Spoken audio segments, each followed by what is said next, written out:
One for the Road, Chapter 11. Ben awakened at his post in the smoking chair, horrified when he first realized he'd fallen asleep. But noticing that he and the room were intact, he settled a little bit. Only a bit. The sun still hadn't fully risen, but the slowly lightening sky through the window had apparently been enough to stir him. His mind seemed to have processed everything that had happened in the past 2 days while he slept. This place may not be haunted, but there was definitely something wrong about it, something off.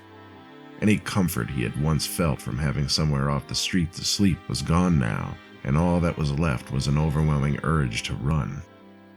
He changed his clothes and brushed his teeth, but didn't bother showering this time, not wanting to linger. He was out the door with all his bags in minutes. There was just one major hurdle left in his escape: Curtis Burke. At first, he tried to think of excuses to give, but he finally decided he didn't need one. He would just walk right past Burke and out the door, and if he tried to stop him, and Ben had a feeling he might, he would run straight through him. The elevator door slid open after it made its way up from the lobby. A tall, thin young woman stood waiting inside. Ben wasn't just surprised to see another person this early, he was struck by her beauty. Her porcelain features were only colored by the deep red lipstick she wore, and her cool blue eyes like a still body of water. Her hair was either white or so blonde that it didn't make a difference. Platinum, worn loose, long, and soft-looking. "Good morning." Her voice was cool and melodious. Good morning?" Caught off guard, it came out more like a question. Checking out? Oh, yeah. I just needed a warm place to stay for the night. Don't we all? Well, I'm going up. Looks like you're gonna be riding along with me. For a moment he wondered if he hadn't woken up at all. Suddenly everything felt so ephemeral. But he knew better now. This wasn't a dream. None of it was. There was something strange happening in the Castle Carlisle. He knew that now. Just like he knew where this beautiful pale lady was headed without asking. The 13th floor. Just getting in, huh? Late night? Usually is. I went out for a few drinks last night. She smiled. And then I just kind of roamed the city. Around here? I wouldn't do that. Definitely not alone. She seemed to scoff at this. Don't worry about me. I've been around the block more than a few times. Ben didn't know if she was implying that she was a prostitute, but you wouldn't know it by looking at her. She didn't have the rough look of a street person. She looked like she had been preserved from the harshest life had to offer. Although her face was somehow melancholic, almost like a mourner. There's a lot more to fear on this earth than junkies and muggers. There's a lot worse out there than just junkies and muggers, he thought, but didn't say, instead replying, like ghosts, thinking of the strange cold spots everywhere. And wasn't it pretty damn chilly in this elevator, come to think of it? This inspired full-bellied laughter from the woman, a pained, discordant sound, like a cat running across piano keys. There are ghosts everywhere, kid. In us and around us. They're nothing to fear. Over time, you learn to live with them. The elevator doors finally shut, and only then did Ben realize that they hadn't even begun moving yet. What do you mean? He was frightened but genuinely curious. Live long enough and you'll collect plenty of them. Then you'll see what I mean.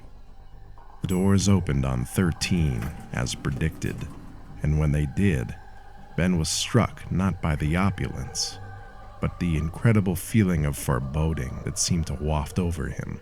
A hallway lined with red and gold carpet stretched from the elevator to the far wall, lined on one side by 5 equally spaced doors.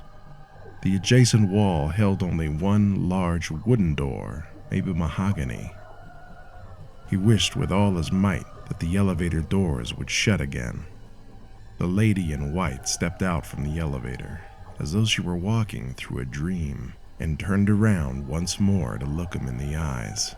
And standing there in her flowy ivory dress, Ben realized that she didn't look like a mourner. She looked like a corpse. A beautiful corpse, taken too soon, heartbreaking and serene. Bye-bye, Benny. I'll see you around. She threw him a wave and a smile that sent shivers down his spine and into his balls. The doors were shut before he could reply, which was fine because he had nothing to say. He was stunned and horrified. Suddenly, he felt small and helpless and lost. Tears were rolling down his face, and he found himself thinking of his mother again. No, not just thinking about her. Yearning to be with her again. To be safe. To be cared for and loved. He nearly called out for her then. Screamed for her like the morning he had found she was gone. But he knew it would yield the same result. The ride down was hellishly long and painfully solitary, though he was glad to be rid of the pale woman. It gave him plenty of time to replay the conversation in his head. Just another addition to the long list of bizarre occurrences he had experienced since checking in here, and another reason to check out as soon as possible, not that he needed one. The lobby was empty as usual, and his anxiety toward being confronted by Burke was assuaged when he saw that the tall, pale, why was everyone in this hotel so fucking pale, desk clerk had apparently not been in since leaving Ben in charge last night. Everything was exactly as Ben had left it. He thanked God, or whatever there was, and rushed out the large glass doors and into the light of early dawn. Royal was ecstatic to see him, as always. He darted around Ben, hopping and stamping the ground with his front paws. Ben noticed that the bed and bottom tarp were disturbed and freshly turned soil was flung everywhere from the hole the dog had continued to dig in there. "Looking for a bone or something, buddy?" he asked the dog, gesturing to the mess. Royal had nothing to say for himself. Ben brushed the dirt off into the tall grass and sat down on the dog bed. It felt good to be free of the hotel, to be outside. He didn't care if he was being silly and childish. The longer he spent in the place, the deeper he felt that sense of dread, and the more he had noticed that strange chill. As he thought of it now, it almost seemed to pervade the entire building in a way, to varying degrees. But none had been so unearthly cold, so overriding of the senses, as the one in his room. For some reason, he thought of Raphael Valas again, and his odd line of questioning. Ben wanted to break down the doghouse and get as far away from this Castle Carlisle as he could, but instead, he removed the business card from his wallet and dialed the phone number. The line rang until the generic voicemail recording picked up and asked for a message. "Mr. Valas, this is Ben Reyes. We talked last night. Honestly, I'm not sure why I'm calling you, especially so early, I guess, 'cause I experienced some more weird stuff. Not a dream, just some bad feelings. I don't know. I just thought you may want to know. Anyways, call me back if it sounds important, I guess." He hoped the old man would call him back. He needed to get it all off his chest, if nothing else. But he wanted some answers of his own, and something told him that Valas knew much more than he let on. And who knows, maybe there was more money in it. Maybe I can find a decent breakfast burrito around here and wait for a call back, he thought, not even wanting to be in the alleyway of the dark place for longer than necessary. He broke down the posts and tarp and threw them in the shopping cart that he had tucked into the entryway of the business next door, along with his bags and his backpack. A wave of relief overtook him as he and Royal rounded the block and left the hotel out of sight. There weren't many restaurants in the neighborhood, but he did find a taco truck outside of a warehouse a few blocks away. He ordered a breakfast burrito and grabbed a small bottle of OJ from the ice tray that lined the outside of the truck. It came with bacon, hash browns, and refried pinto beans, the way he liked it. You could taste the old grease in the potatoes, and the eggs had been a little burnt, black flecks of seasoning from the griddle, but it was still delicious. He came across an abandoned building with an unoccupied stoop and sat down to enjoy his breakfast and wait for Raphael's call, sharing bits of bacon with the dog.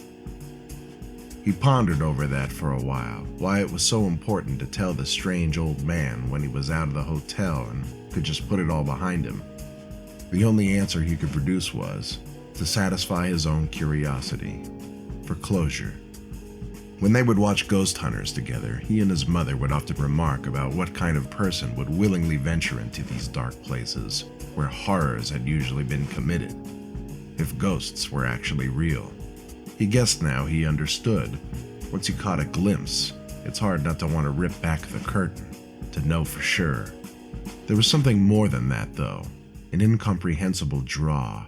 He could feel it pulling at him even now, beckoning him to return. But that was the difference between him and the ghost hunters. He would not commit the great cardinal sin of horror movies. He would not be stepping back into that place, only discussing it from a safe distance. The ringing of his phone startled him, as he was dwelling on what he was now almost positive was a haunting. The caller wasn't a saved contact. He had very few of those, but he did recognize the sequence of numbers and answered quickly. "Hello, Mr. Velas?" "Yes. Ben, is everything all right? What happened?" He actually sounded a bit concerned, a stark contrast to his stoicism from the previous evening. "I'm fine. I experienced some of those strange feelings you mentioned, and some other stuff." "Are you able to elaborate?" The response wasn't snarky or impatient. It came across as completely literal. "I can, I think. I think it would be easier in person, though. Is there any way you can meet me somewhere to talk about it?" Ben hated talking on the phone, and articulating the things he saw and felt in the Castle Carlisle would be hard enough as it was. There was a long pause. For a moment, Ben thought the old man had just hung up. He almost hoped he had. At least it would suggest that there wasn't anything supernatural going on at the hotel. Then he responded, apparently after deep thought. "Yes, I'm near an apartment building called the Sunnyside Estates on 5th Street, not far from your hotel." Velas's voice had grown grave, as though speaking to a cancer patient. "Perfect, I'll map it. Looks like it will only take me 15 minutes to walk there." "I'll see you then." "Thank you, Mr. Velas." He was thankful.